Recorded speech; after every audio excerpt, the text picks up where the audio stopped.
บ่ว่าจะสัญจรนั่นมันเต็มเกือบมันอย่างละ79มาจัง97นั่นออก977นั่นนั่นล่ะคือกันบ่เลี้ยงฝันนั่นเกี่ยวรถก็ตามบ่เกี่ยวก็ตามสัญจรบ่ได้ว่าบ่ไปเกี่ยวกับสัญจรบ่หุ่นเรียกยายลุงของเก่านี่บอกไว้เลยฝากไว้ก่อนโบราณรถ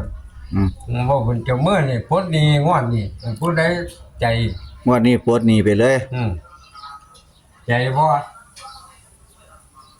ได้ก็ซื้อเอาอย่างเมาก็เล่นกินเองคือว่านั่นน่ะ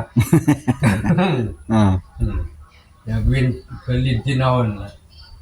เป็นจำนองนั้นตัวรถต้องเรียกก็หาซื้อเอาตัวนี้ซุ้มให้มาบาทก็ซื้อรถบาทนึงจังค่อยบ่เสียโอกาสเนาะปฏิว่าห้วยบนกำลังได้อยู่ตัวละบาทก็แล้วแต่เธอ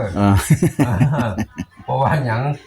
อันเกินบ่หลายมันก็สิหลายไปใจนะเอาตัดเน้นๆเลยมันตัวกันใจบ่ต้องกลับ